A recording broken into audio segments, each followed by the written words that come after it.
I see some people joining. Please take a seat. You're welcome for our presentation. So I'm glad, happy, honored to be here to introduce our group's presentation that's called Supporting TESOL Teachers in Unlocking Collaborative Agency. You will find this interesting probably because it's a presentation coming from a lot of different parts of the world. And in my case, my name is Christian Saavedra.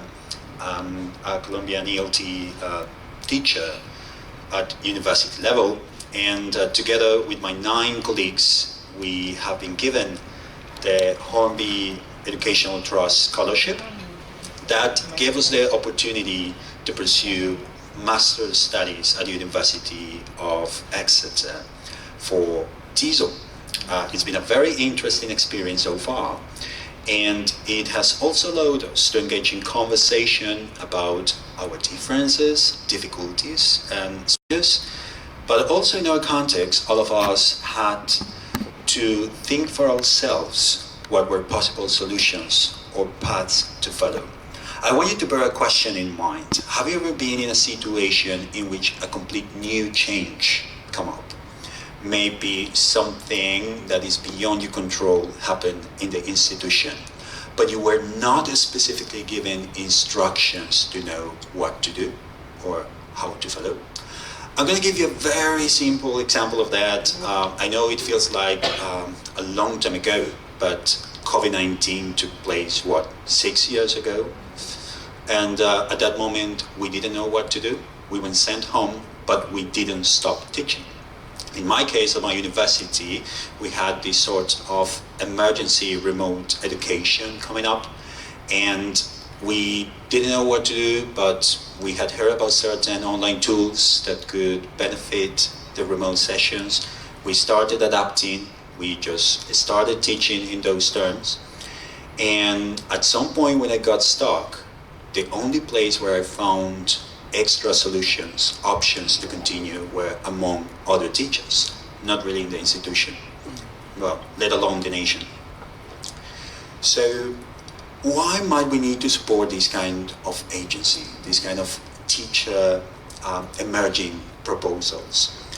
I think there might be certain blocking elements, including structural constraints, so probably at the institutional level or national level, curriculums being very strict, impossible to change. Maybe professional isolation. I mean, if you're just working on your own, you don't feel that you can trust colleagues, how can you make of this something collaborative? This comes to workload as well.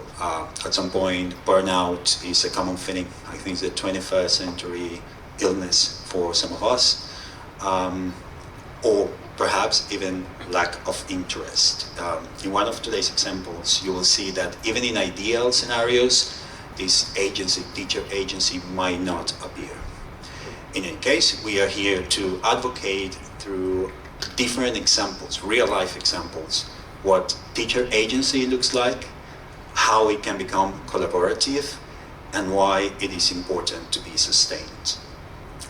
Throughout the presentation, you will listen to some definitions of agency. After that, you will listen to 3 specific stories, real-life stories, tackling challenges for agency to appear, perhaps also how, as I said before, ideal scenarios might not produce agency, then how self-agency awareness might appear in individuals, in teachers, but after that, how that becomes a more collaborative teacher agency among colleagues. Finally, you will be listening to some realistic scenarios, realistic goals, how this can be possible in a lot of different contexts like ours. Without further ado, I'll leave you with my colleague, Rogero Pereira.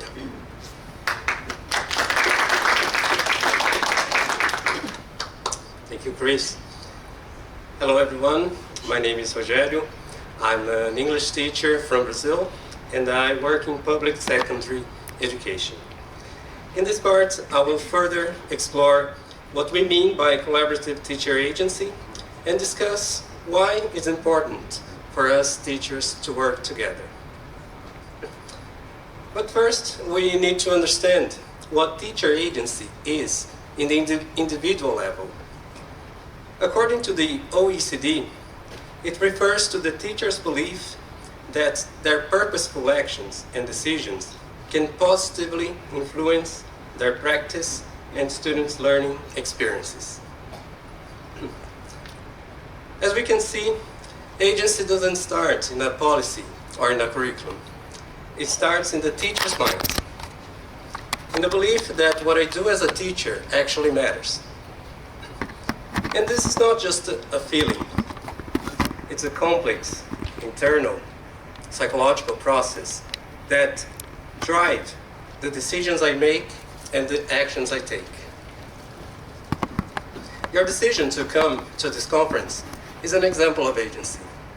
You're here because you believe it's important for your professional development. It makes sense to you. It's purposeful. Agentic teachers are not just responding or reacting to situations in the classroom. They're constantly aware of challenges, they explore solutions, they innovate, adapt, research, and they do that because they believe it has a positive impact, not only for their professional growth, but also for their students' lives.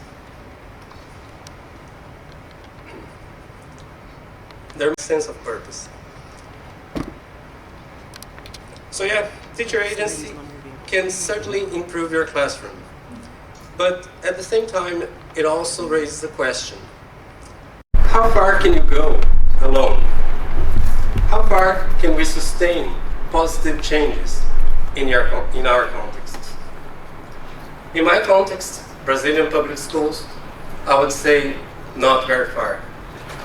Because beyond the classroom, beyond our private space, there's a whole culture, there's a system. And the system's belief and their actions and decisions not always align with ours. So to shift the culture and have positive impact beyond one classroom, we need to expand this agency beyond the individual. And this is where collaborative agency comes in. We believe that agency is a shared achievement. It's not only what one teacher believes he or she can do, but about what a group of teachers believe they can achieve together. And collaborative agency happens when teachers start to recognize each other as professional resources, not just colleagues working in separate classrooms. It happens when they combine knowledge and skills to co-construct pedagogy, when they share decision-making and act toward common goals. Agency becomes powerful because teachers are no longer responding to their context. They're shaping their context. Professional knowledge no longer comes from the outside, but it emerges from the inside, from the bottom, from the teaching community itself. But this collaboration doesn't happen automatically. It grows in a supportive environment, in a place where they have a safe space to share ideas, where they have opportunities to make decisions together, and trust that their voices are heard. So now that we know what collaborative agency is, let's see how it works in the real life. In the next sections, you will see what barriers keep collaborative agency locked and what factors can help us unlock it.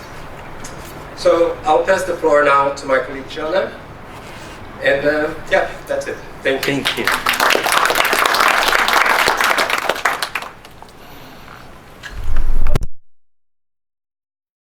I have my support team. Thank you very much. So I'm Jana Noor. I'm an IATEFL teacher from Kazakhstan, and I've been working for about 11 years at a selective school. It's a network of 20 schools established to pilot best international practice. So our assessment and our assessment curriculum have been developed in collaboration with Cambridge. So this is highly competitive, well-resourced schools. So today my talk is about what happens to teacher agency. So what happens when teacher autonomy, because agency, autonomy are kind of used together sometimes. So what happens when autonomy exists on paper but does not exist in real practice? So on paper, but we as teachers, we do follow this paper. So we plan our lessons. We don't have prescribed textbooks. We try to align assessment, curriculum, and instruction through backward planning. So we plan together. And we don't only teach grammar, we also believe that we can educate young people to be global citizens, problem solvers, eco-activists. So we've been doing all of these things since the implementation of this network of schools. As Roger said, that teachers, agencies that believe that they can make an impact in learners' life, yes, through decision making. But what happens with this belief when teachers actually go through this evaluation process? So in Kazakhstan, teachers go through a formal evaluation process every 5 years. So during this cycle, teachers are observed, ranked, and each rank comes with its own criteria. So teachers ranked from teacher, just teacher, to master teacher. So in 2023, for example, I was doing, sorry.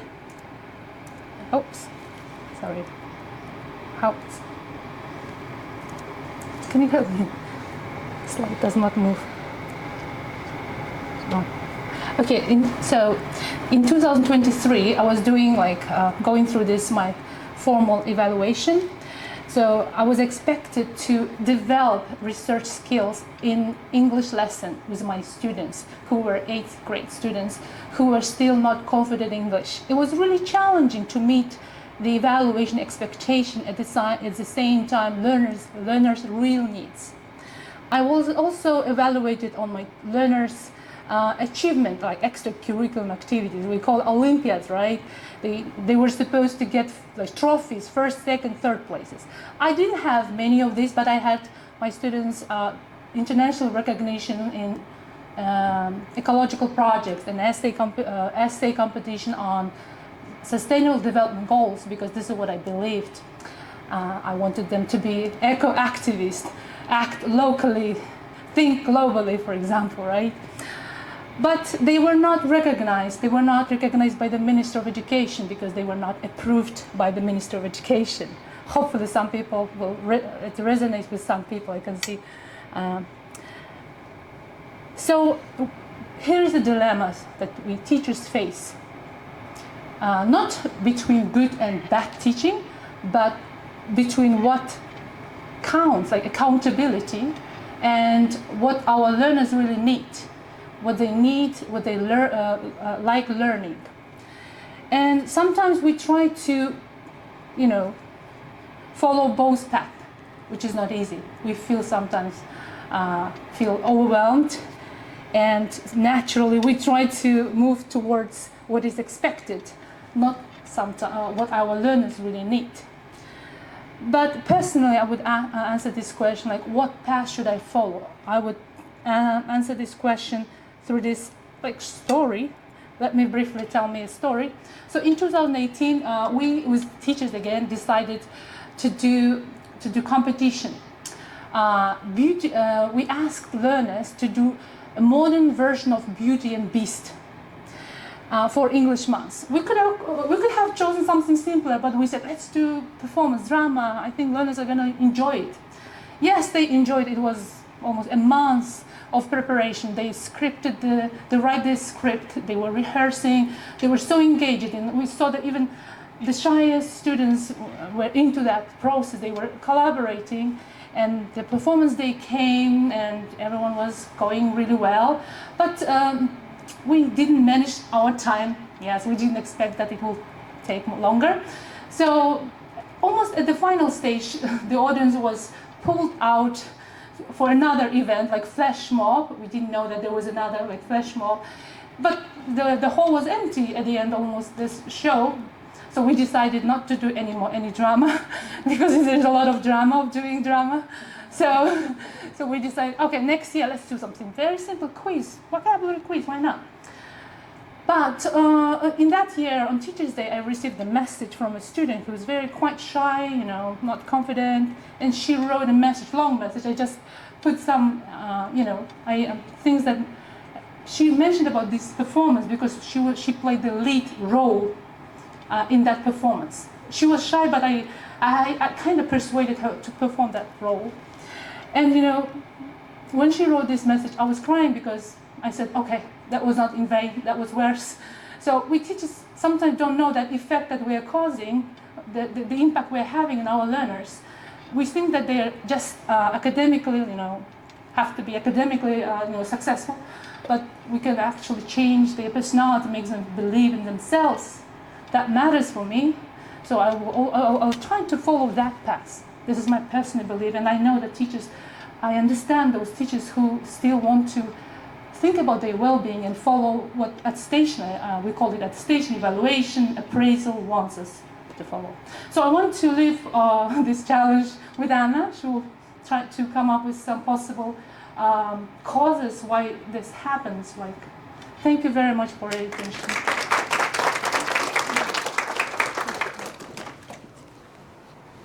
My hand is shaking. Hello, my name is... Sorry.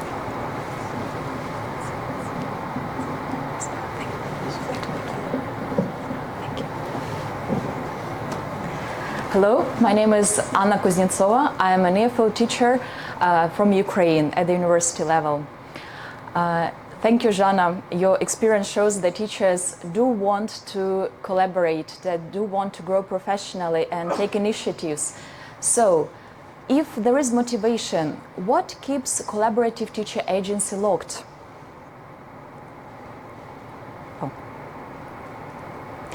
Today, I will briefly talk about key constraints that limit collaborative teacher agency, namely institutional, individual and contextual constraints.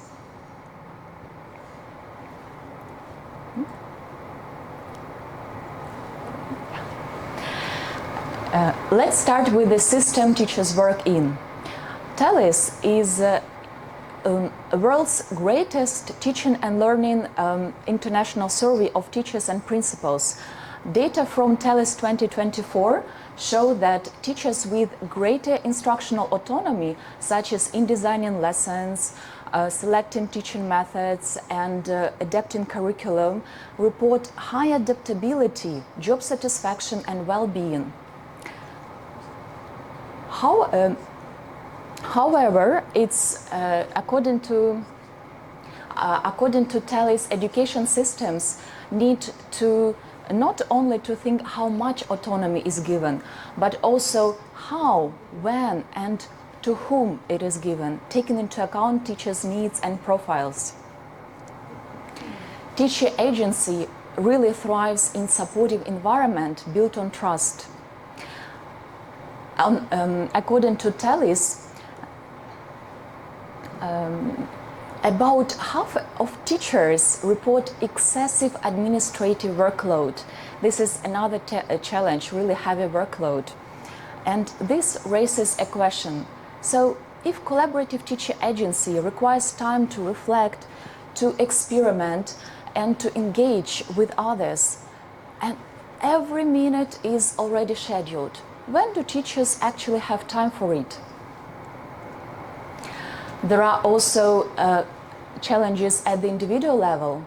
For instance, low self-efficacy can limit teachers' confidence in contributing to shared practices and voicing their ideas.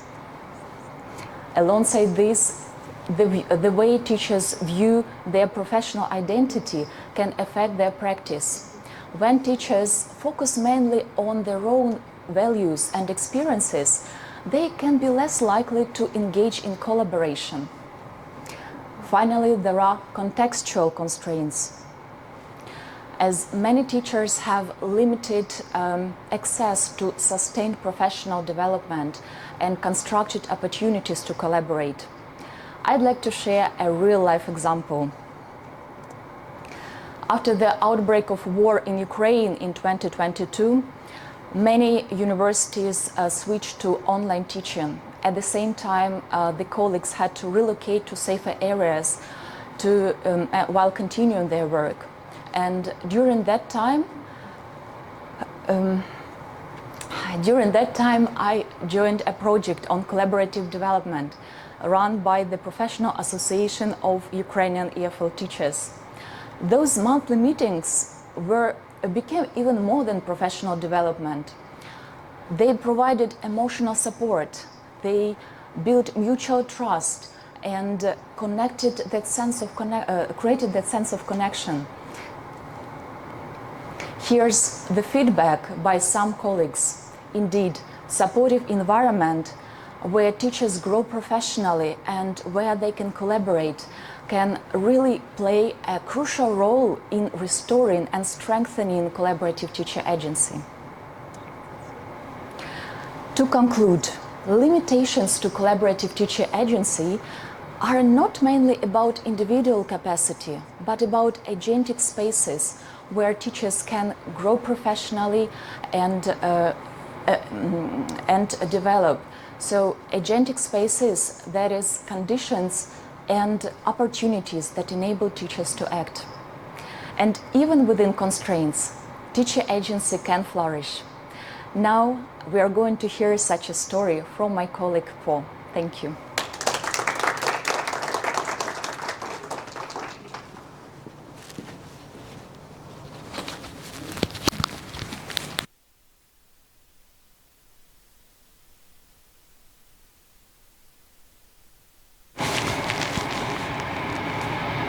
Good afternoon, everyone. I'm Nopo Ewa. I'm from Myanmar, and I'm an EFL teacher, and also I'm a co-founder of Growth Zone Community-Based Learning Center in Myanmar. Today, I would like to share how I became aware of my self-agency. So, let me begin with a quote from Albert Bandura. He once said, "Humans are the producer of social systems, not just the products of them."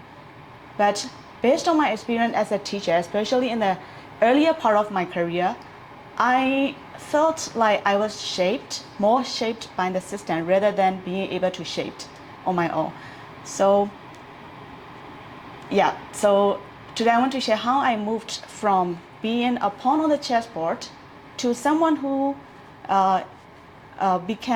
recognized the role of being a change agent, who is meaningfully taking part in contributing for community development in my education journey. So 10 years ago, I started my career as a tutor in higher education sector in Myanmar. At that time, my role was quite simple, because I would describe my role as a lesson delivery person, because I strictly follow the curriculum and I have to deliver the lesson from the curriculum to the students. So I think it's quite simple. I would describe my role as all I needed to know is what to teach and how to teach effectively, but I never thought beyond that, why I have to teach them. Then there's a turning point in my career, which is the 2021 coup in Myanmar. So as a result of the coup, there were many teachers, including I, and also students who refused to work and go to school under the control of military. So that's why there were many schooling disruptions around the country, including the children and also young people in my community. So by 2022, the schooling disruption has been nearly 3 years, if you count the 2019 COVID lockdowns. So at that time, I noticed a huge divide in schooling access to formal education. So the kids the children and young people in other community, in a well-off community, and in safer community, they still have access to education, while those in my community, they are completely left in the dark. I strongly believe in the power of education. I believe that every child deserves quality education, and this is basic human right. We are living in crisis, but it does not mean that we can let education stop completely until we settle everything down. So I feel obliged to do something to address the issue as a teacher, and I talked to a like-minded friend, and then finally we came up with an idea to run the first alternative education program in my hometown. This is called GED. GED stands for General Education Development, which is equivalent to high school level. And the program serves as a bridge to higher education for those who have lost, especially for the kids, neighboring kids who have lost like formal schooling. This is the time I felt a sense of self-agency in my career, because I have to make a lot of decisions about teaching, learning, and assessment. I have to think what to teach, how to access, how to evaluate the whole program, what material and resources I have to choose, and how many students should we accept, how long should we run the program, everything. We have to start from scratch. So this experience helped me to realize the sense of self-agency. And this is our first class. We asked a living room from my friend's grandma to run our first class. This is the first group of our students. So in 2025, this is how far we have come. We have run the program up to 4 batches. Some of our graduates are already studying their undergraduate program in neighboring countries like Vietnam, Thailand, Macau, and Philippines. In 2026, we are running. We are running our current program. The 5th batch is running currently. So in retrospect, I think it's a journey of transformation. That journey transformed me from a lesson delivery person to a totally different person. I now have to wear many hats. I'm now a curriculum developer. I have to work as a mentor as well. I'm a referee. I'm a guardian because parents left their children with us to study when they are away. I'm also one of the fundraiser because some children, they can't afford tuition fees. Some children, they can't afford exam fees. At that time, we have to raise the fund to support them. I have to make a lot of decisions on a day-to-day basis. I'm also one of the resource person, not just for the organization I'm working, but also for partner organizations who are running the same program. So now I'm seeing myself as an agent of change.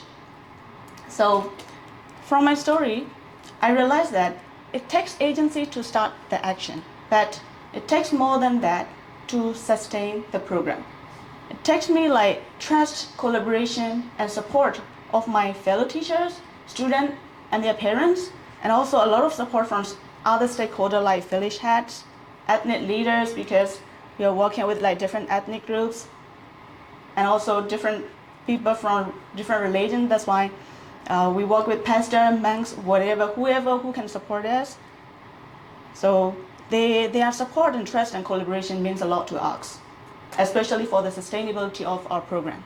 Last but not least, technology also play an important role to make our program sustainable, because we are living in a low resource community. That's why we access all the material and resources online. And due to ongoing crisis, sometimes we have to change our mode of delivery into hybrid, online, fully online, sometimes on-site, based on political stability. So this all could happen because of the use of technology. So now this is my story so far, and my colleague Tam will be further discussing about the factors contributing to self-agency. Thank you. Just one.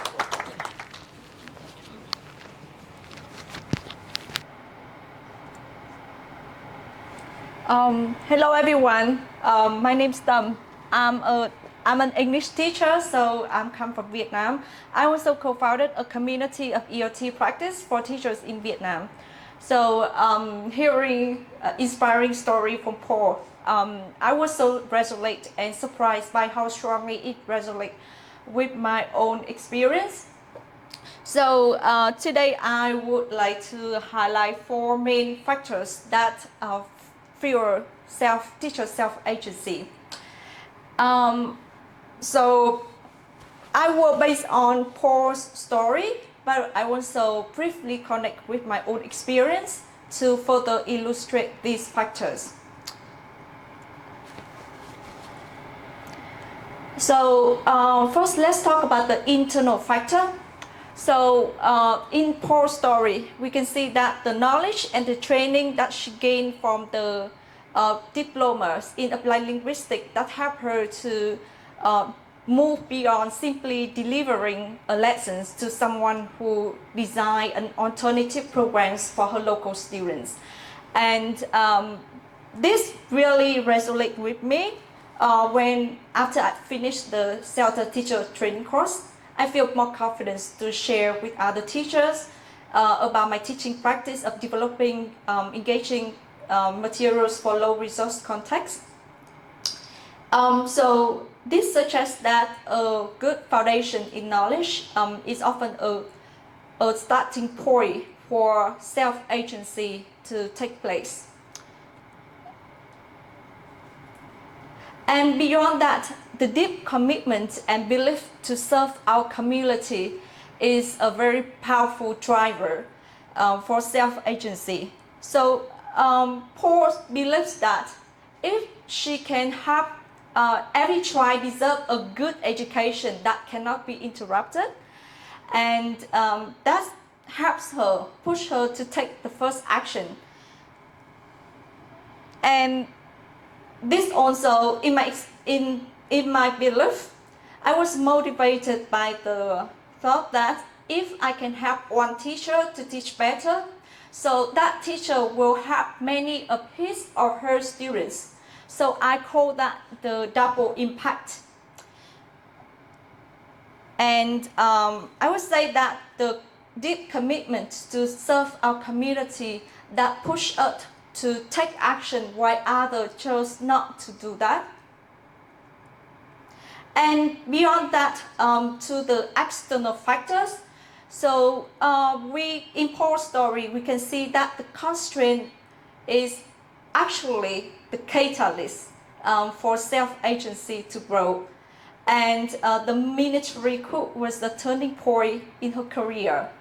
And when she wanted to address the schooling disruption for students.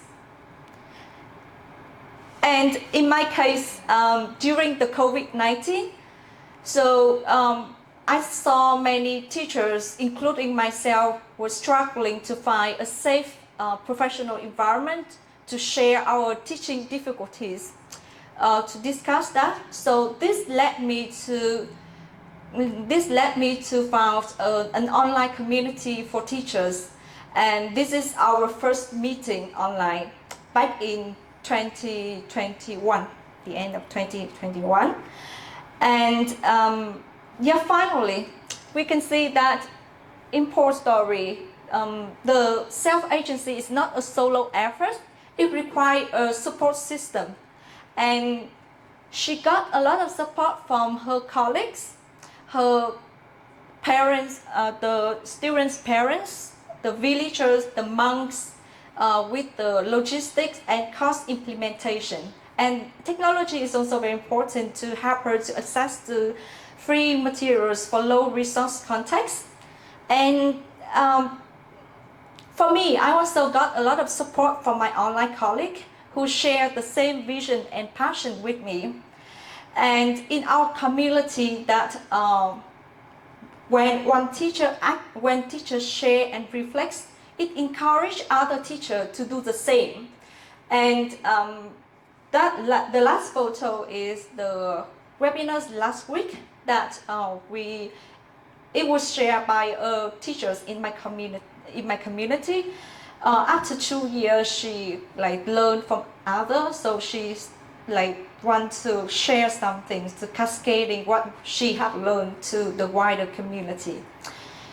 Yeah, so what I learned from Paul's story and also my experience is that self-agency doesn't need an ideal environment to emerge.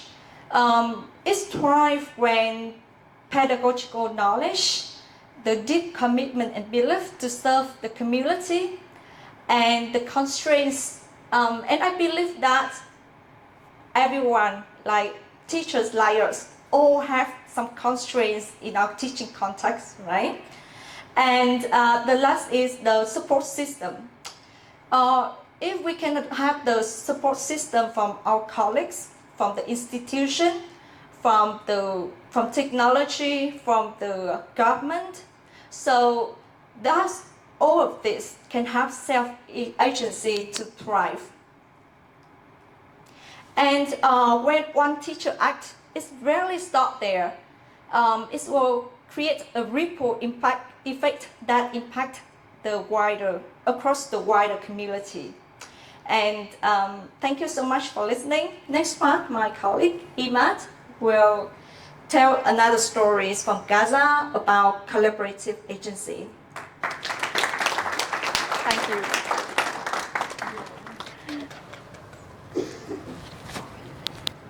Sorry. Turn it off. Okay, thank you, Tom, and good afternoon, everybody. My name is Imad Al-Madhoun. I'm a teacher for 15 years with the UNRWA in Gaza and a teacher's trainer. I was evacuated from Gaza last October 2025 because thankfully to the Hornby scholarship, to the Hornby Trust, I've received a scholarship to study, to pursue my master's degree here in the UK. I'm also a witness to many wars that in which schools were disrupted, education was stopped, the society itself collapsed. Coming from Gaza and witnessing all of these things makes you feel how much we need agentic teachers. How is it important to take the initiative to go on and to do these things? Oh, I forgot the... Okay. Thank you. Okay. So, as I said, I witnessed schools destroyed. I witnessed education stopped and society collapsing. But the thing that surprised me the most, that education never stopped. It didn't stop because of the infrastructure or the technology we have. We had nothing, and we still have nothing, of course. But it didn't stop because of the teachers who still believed that they have the power, they have the ability to act. So today I'm going to talk to you about an initiative that was initiated by the UNRWA in Gaza. It was a training, like any training, an organization-wide training, that the sole purpose of it was to introduce digital transformation into education in Gaza. I was one of the core training team that went to Jordan, came back. Then we started at the first phase to train 1,000 teachers in Gaza working with the UNRWA. But this was just the beginning. After that, those teachers cascaded the training to the rest of their colleagues, who are around 10,000 teachers. But what makes this training different? I'm not saying that training is the main catalyst for agentic teachers or for agency to emerge. It's how we conduct this training. What was different about this training is that it was all about technology, but technology was not the goal. The goal was teachers' autonomy, to give the teachers freedom whether to use this technology, not to use it according to their classroom realities. The focus was on pedagogy first, but technology was a supporting tool.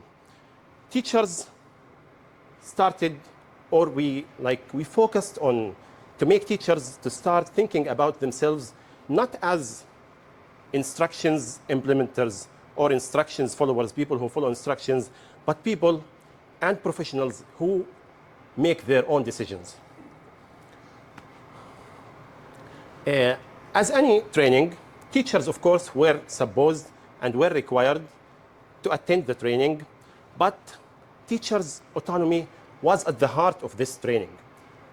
Teachers were not asked to adapt any of these technologies just like they are.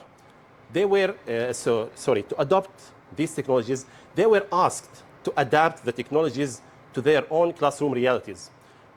And adaptation and adoption has a big difference. When you adopt something, it's just, I take it as it is, I copy it, and I, without even looking at the differences, at my context, and in most cases, it doesn't work. Adaptation means creating, thinking, and owning your own technologies or your own, according to your own context. Throughout the training, we saw that teachers' thinking of themselves shifted. Instead of seeing themselves as people who only follow instructions, they started to see themselves as knowledge creators. And this built something. Also, they created the knowledge. They collaborated. That was one of the most eminent things that happened. Teachers started to collaborate with each other. So they started to see other teachers' experiences, their feedback, and then they apply it to their own classrooms, to their own context, if it fits their classrooms. And this built something powerful, which is collaborative agency. Then everything changed. We ended the training before the war, of course, which you all know.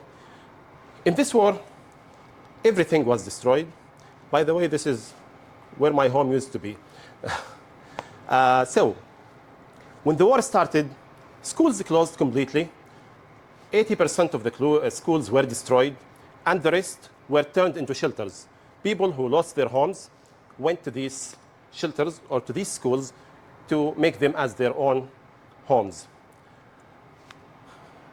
But before we talk what these teachers did, we have to say what these teachers have been going through, what they went through during this time. All of the teachers, everyone, they lost loved ones. They lost the homes they used to live in. They lost security, and they were displaced again and again. The first 2 months of the war, it was purely about survival. That's it. You need to survive. You need to get your family to a safe place, if there is any. But then, after 2 months, teachers started actually to think about their students, which is something, I don't know, it's just unbelievable to think about your students while you are trying to survive, but they actually did that. Although there was no institutional directions for a full year, teachers didn't stop at that. They started to reach out to their students.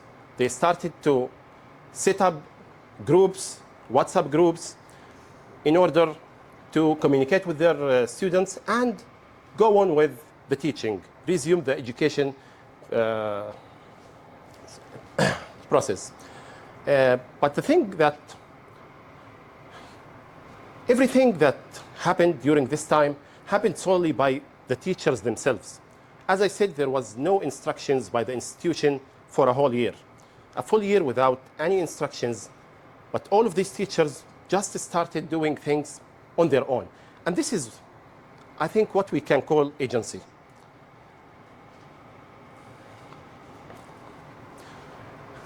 Imagine that you want to teach, but you have no electricity, no stable internet connection, and even no proper devices. Most of the devices for 2 years, for some time, you lose your phone, it is broken, there were no spare parts, nothing. So you literally had nothing. But those teachers, and most of the people I can't say just teachers, most of you in Gaza started to find solutions. They started to salvage solar panels and batteries. They started to make fuel from plastic to turn on their generators. And they went into extreme difficulties in order to get internet connection. In a time where a phone call was a luxury. A phone call to your loved ones to make sure that they are still alive was something that you spent sometimes weeks trying to reach them. But when they could reach someone, teachers reached their students. We saw teachers running informal and online lessons independently by themselves. Also, they started designing materials from nothing, and they started setting up peer support networks. These are some examples of like WhatsApp groups, videos that were made during the war, small size videos that students can download with the little internet they have. And as I said before, that the first instruction to resume education came after a full year. And everything that happened before that was done by the teachers themselves. What we can learn from this story, I can say, it's not just that agency sustains education. It's about how we build it.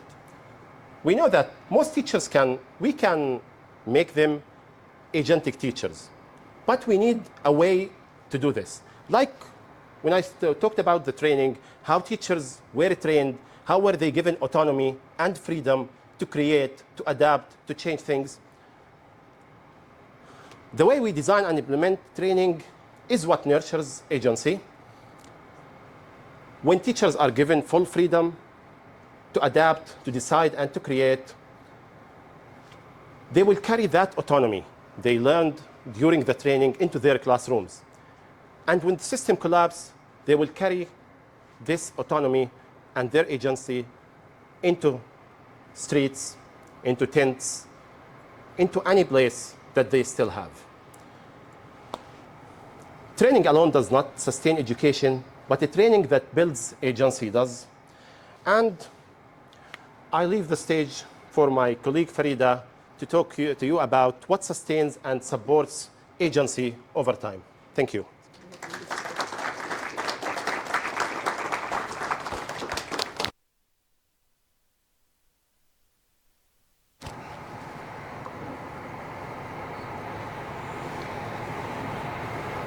Good afternoon, everyone. My name is Farida Ladikwa-Ajayi. I am from Nigeria. I'm the founder and a project leader for a literacy project in Lagos, Nigeria. So today I'll be talking about the interpersonal factors that sustain teacher agency. So my colleague Imad has just shown us something interesting. He has shown us how training nurtures agency. So we've seen that the teachers were trained in Gaza, and they were told that they had the freedom to apply the lessons of the training however they wanted to. So now the training is over, they're back to their classrooms, things go back to normal, routines continue. But the next question to ask is, what sustains this agency? And our stories today and the literature show us that relationships actually sustain agency. So today I'll walk us through three interpersonal factors that sustain teacher agency. The first one is recognition, and recognition is the necessary first step according to the literature. Recognition simply means being seen as someone with something to contribute. So it's like external validation. Sometimes you have capabilities, you have value to offer, but you don't even know it because no one has reflected it back at you.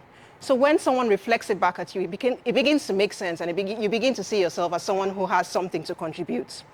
And that takes us back to the story Tam shared from Vietnam, where she told us about the COVID lockdown, and teachers were isolated. There was no way to connect with each other. And she thought of a way for teachers to come together in a community where they could, share their personal reflections and support each other. But the point is not the digital platform. The point is that Tam saw that teachers had something to contribute and created that platform for them to connect with each other. So when someone names what you do as valuable, you begin to see yourself as someone with something to contribute and value to offer. And that takes us to the second factor that supports interpersonal agency, and that is mutual trust. So Priestley and his colleagues from the literature remind us that agency is ecological. That means that it depends on the environment. In an environment where there's no trust, it feels like teachers are teaching in what the literature calls institutional cages. So it feels like they're constantly being watched, they're constantly being judged, and any little mistakes, they'll be penalized. But on the flip side, in an environment where there's trust, mistakes are seen as resource data for reflection. Mistakes will happen, and it's not seen as a sign of incompetence. It's used as data for teachers can come together and reflect on it and learn from that. So that takes us to the story Imad shared about the training that the teachers received. They were told, you have the freedom to experiment. You have the freedom to use this training how you want in your classrooms. And the teachers realized, oh, wow, I have a choice. I can use this how I want to. That freedom to be able to experiment, take risks, fail, is something that sustains agency. That environment sustains their agency. So another point I want to emphasize is that agency isn't only about what teachers choose to do. It is also about what teachers feel empowered to refuse. That environment, that freedom for teachers to say, no, I'm not going to do this at the same time, that is also agency. And that takes us to the third interpersonal factor that supports teacher agency. And this is called growing independence. By definition, it means moving from supported action to autonomous agency. So relational agency actually does not lead to dependency. It actually leads to growing independence, contrary to what we may think. We may think that because people are supporting us, we become dependent on them, but it doesn't lead to dependency. So, and I want to link this to Paul's story. So we saw in Paul's story where she shared about the crisis in Myanmar in 2021, and children were out of school, and she started to think about what she could do to ensure that their education continued. Who did she go to? She went to her support system. She went to her colleagues. She went to the parents of the students. And with the support that she received from them, she was able to move from someone who was just a lesson delivery person to someone who was an agent of change. In her words, that's what she used, an agent of change, a resource person. So that shows that with the relationship, she moved from someone who was supported to someone who was in a state of growing independence. So, but the thing I want us to remind us about is that when there's too much direction, it diminishes agency.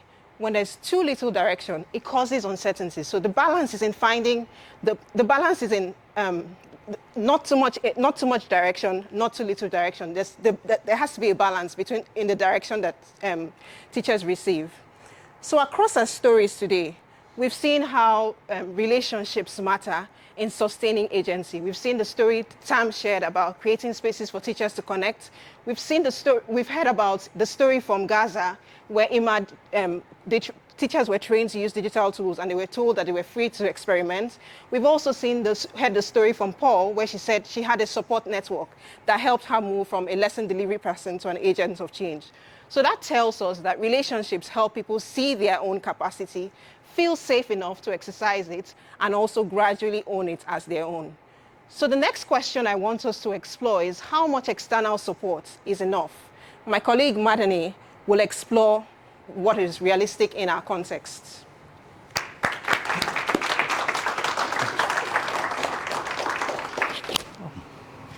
Good afternoon, everybody. I think our numbers is shrinking. I don't know why, but I will be carrying on. So my name is Medani, I think. Yeah, I'm from Egypt. I was born and raised in Upper Egypt. So it took me so long journey to come here. And I'm a master student at University of Exeter, doing my master in education in TESOL. So whenever I reflect back on this, I said from the Upper Egypt to the Southwest, it looks like a catchy name for a movie.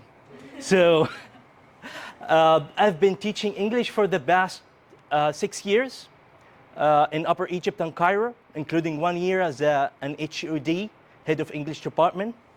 Today, I'm gonna tell you about the external support, what is possible in contexts such as ours.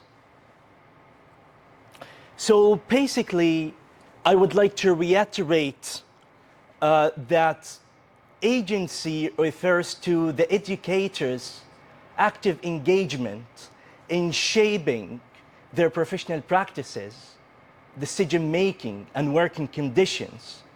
Therefore, it encompasses teachers' autonomy to initiate instructional strategies, implement innovative approaches, and working on their students in terms of responding to the dynamic needs of their students and institutions. Responding to this, Priestley and his colleagues in 2015, they posited that teacher agency is not an individual trait. Somebody has it or lacks it. It is an ecology, an ecological construct influenced by personal past experiences, social structures, and the future intentions and the institutional policies. Therefore, they concluded that it operates, teacher agency operates across three interrelated dimensions. As you can see here, iterational parts, practical evaluative, and the projective. There's a kind of interaction among those three interrelated dimensions. The first dimension, which is iterational dimension, refers to past experiences, knowledge, experiences, beliefs, and values. Therefore, it fosters teachers' perspective on professional practices. The second dimension, which is practical evaluative, considers the immediate socioculture and the structural factors that mediate agency, including institutional constraints and the resource availability. The last dimension, which is the projective part, the last part here, projective, it focuses on teachers' aspirations and the forward-looking goals. Therefore, it enables the teacher to envision and enact the change. Those three dimensions collectively refers to or illustrate that agency is co-constructed through past experiences, social structures, and the future intentions. I know that what does it mean and how would we put the theory into practice? You're talking about the framework now. In order to answer the question that we posed from the very beginning, how much external influence is needed. So here we can look at how our stories map into this ecological framework of teacher agency.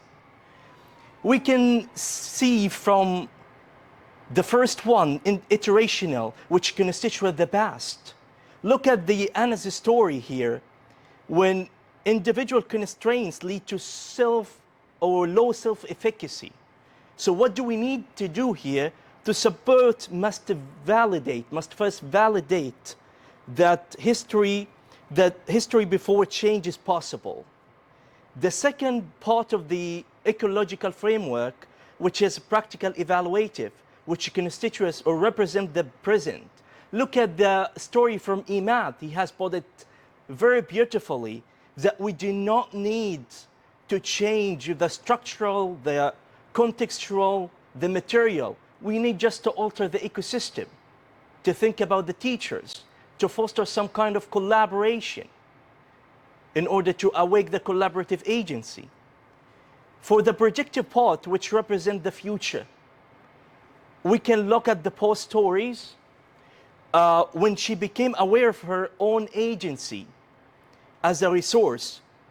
This ignites some kind of internal vision to project herself as a continuous change, to envisage herself as an enactor of a change, and to reflect and to impact others like her colleagues.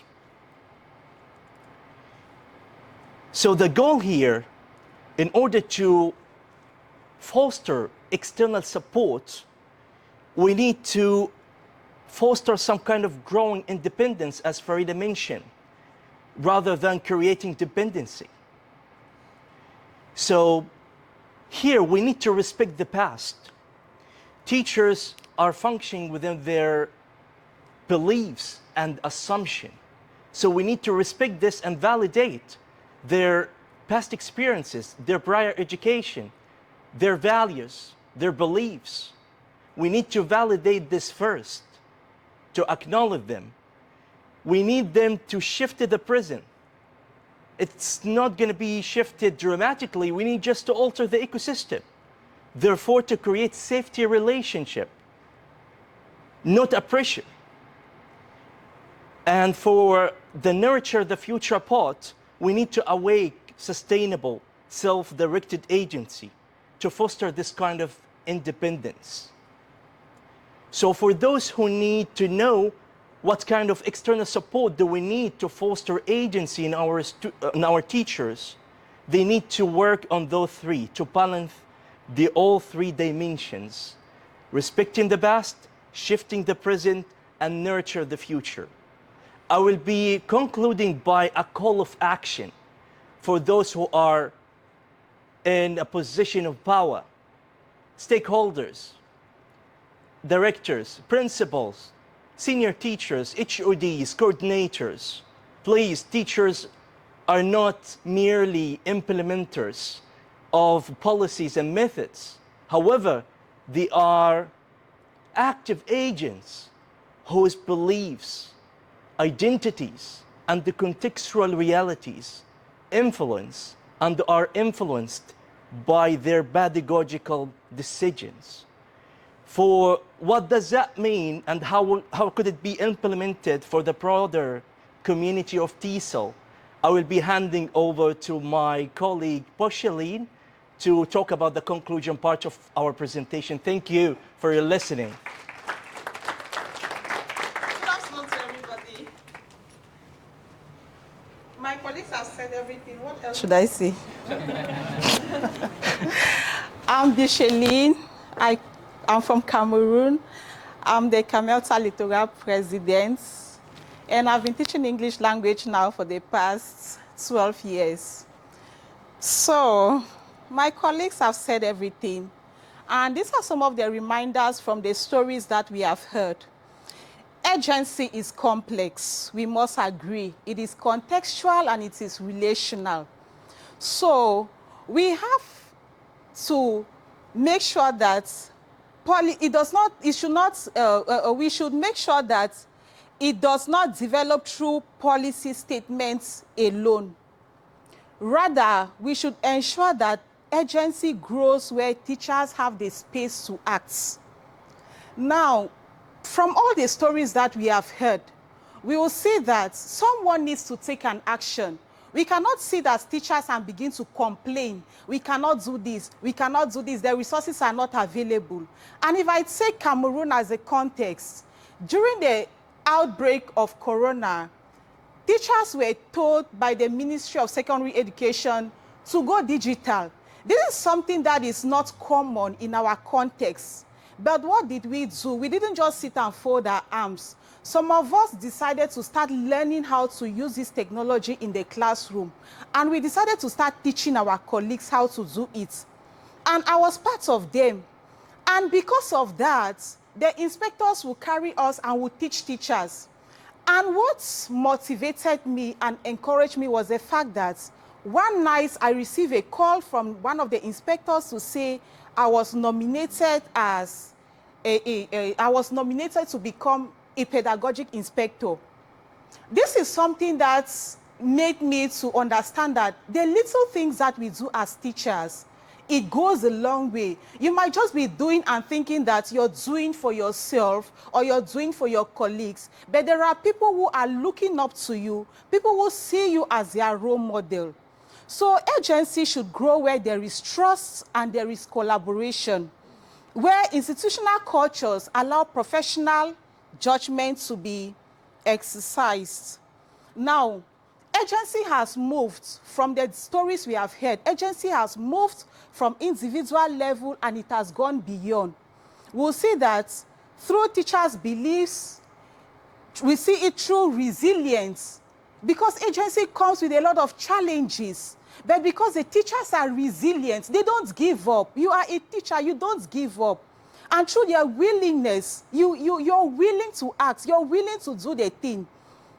We'll see that agency is not just that self-agency generates further agency. It moves from individual level to collaborative. Did I go back? Now, when teachers are recognized, when they are trusted, and when they are connected, we are not simply delivering lessons. We innovate, we collaborate, and we change lives. So we are therefore concluding not with a fixed answer, but we are saying that we are concluding with an invitation to continue building educational environments where teachers are trusted as professionals, where collaboration is valued, and where both individual and collective agency can flourish. Now, these are some of the questions that we should reflect on as educators. Do we think that there is space for teachers to act in our context? Do we give teachers that space to showcase what they can do? Do we think that we are creating the conditions for agency to flourish? Those are the questions we should be reflecting on as educators. Now, the key takeaways from our presentation is that supporting TESOL teachers in unlocking collaborative agency is not simply an initiative. It is our shared responsibility. Parents are involved, the students themselves are involved, the stakeholders are involved, policymakers are involved. And we are concluding by saying that let us as educators keep creating impacts with the investments of our personality. When your colleague does something, appreciate them, praise them, encourage them. This teaching profession is not easy, but we decided to choose it because we want to better the lives of the generations to come. So, teacher agency is not simply a theoretical concept. It is something that shapes everyday classroom practice and the wider educational environment. Thank you for your keen attention. We are open to questions. We still have some few minutes. If you have questions to ask us, we are ready.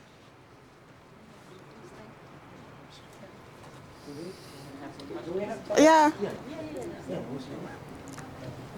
Thank you for your presentation. I feel both resonated and thankful that I'm able to teach in a very peaceful environment. And one of the key takeaways I got from the presentation is one of the conditions to teacher agency is to be able to teach in peace. And peace is very important. One of the questions that I have is that, so in one of the slides, there was a mention of teachers being given enough agency will have better well-being and satisfaction. But do you think that too much? How much agency is enough agency? So, for example, in Paul's slide, she transformed herself from a delivery of lesson to a curriculum developer, a mentor, different roles involved when you are given a lot of agency. So would you say that you are, somehow, does it affect your well-being when you have to do a lot of things, giving a lot of agency? Yeah, I think that it does affect my, when I have to wear like a lot of hats as a teacher, it does affect my my well-being. But I think that I don't take it like as how can I say it, affects just, like it's not just me, because like the well-being of teachers in my country, all of our, the well-being of most, like I don't know if most of our well-being has been affected because of as an ongoing effect of the coup. So it's ongoing affecting, like even when I'm living in the UK, when I'm checking newsfeed to learn about the news from my country, it's still affecting my well-being.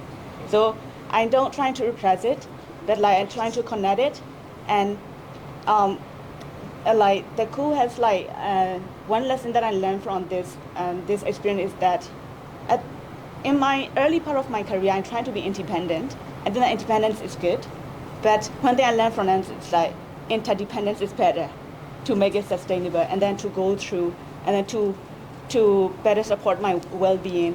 I have to interdepend on my colleagues. Sometimes my parents, students' parents, I rely on everyone that I can rely on, like who I can trust. So I am not hesitate to get like help from other people, and also at the same time not hesitate to give help that I can do. Yeah, I try to collaborate, like contribute to by every means that I can. Also, I'm trying to get support from every means that I can get. So this is the way I can I take care of my well-being during the crisis. Okay, Yeah. May I have another question? Yes. So could you say that everybody here say that the government or people on the top, you know, the prime minister, the principal, the headmaster, are the bad guys in the story of teaching? Yeah. No. I can take a charge of this question. Honestly, teachers are treated as a passive implementers, and they are not at the heart of the process. They are bottom up. They are not at the bottom up of the process. They are from the top down. They are recipients of instructions, of methods, of directions from the ministry. But here we are flipped. We need the ministries and those who are charged in power to look at the teachers from the bottom up, because they are at the heart of the process. Look at Imad in Gaza. When everything were collapsed and destroyed, teachers survived. So here, we are not saying those are the bad guys. They are. But we need just to pay their attention that here, if you would like to foster some kind of agency, or you need to build an agentic teachers, you have to give them an opportunity and put them at the heart of the process and believe in the bottom up. And so top down is no longer working, specifically in contexts such as Anna's and Imad's, Ukraine and Gaza, when teachers take charge of everything. Yes. Yeah. Thank you so much. Brilliant presentation. I'm just following up with the same question, and we go back to you. So, I'm an esteemed chief, I believe. Imagine that you are made the minister of education in the country today. What guidelines will you give to enable future agents to flourish without being going overboard? This is an amazing question, honestly. Can I take a charge of it? Sir, if I understood correctly, if we had the power for the decisions. If he's given the power today, because he's talking of flipping from top down to bottom up, and if he had the power today and he's giving us agency as teachers, what guidelines do you think should be put in place so that teachers don't go overboard? Because teacher agency is important, but what do we understand by agency? Does it mean an esteem doing what she wants, however she wants, even if it's not really... I can try to answer that. So I want to use the metaphor of Beauty and Beast. Like I don't think the system. I don't want to portray system something like scary beast, right? That we can find the way to communicate with people in the system. They're people, right? So we need this find the bridge between the people who just make decisions, and they're also busy. We understand, and they just need to hear a teacher's voice, not to give them choice, do whatever you want, but give them voice, invite them, give them more time to collaborate, create, reduce working hours. But we don't do that, of course. But try to connect, believe in what you're doing. So if we talk about bottom-up approach, I start listening to my learners. So what do I do with my learners? Do I care about them? Because I cannot ask someone to care about me, to listen to me, if I don't listen to my learners. Mm-hmm. So I do research, for example, thanks to British Council. So I have completed exploratory action research. So I learned to research my learners, for example, speaking problems, and it helped me understand the problem from different perspectives. So of course, I want to try to find good professional opportunities. So even participating in this conference is an amazing opportunity to learn from, again, find these people who will have shared, values, and one day you'll be invited. I will, for example, we are helping now teachers in the country. For example, we're designing courses for teachers so that they can learn. So there's always a ongoing process. We don't just say there's a challenge, we give up, we stop. So communication is the key, right? And if I can add very briefly, the problem is not they're the bad guys, but they have not. On this lunchtime, usually they have not Trinity walked the College walk London as we discussed do. life skills So that's for why a our voices transforming are world important. on the pop-up stage on level 1. My voice is important. Followed by Cambridge University Press and Assessment, who will be presenting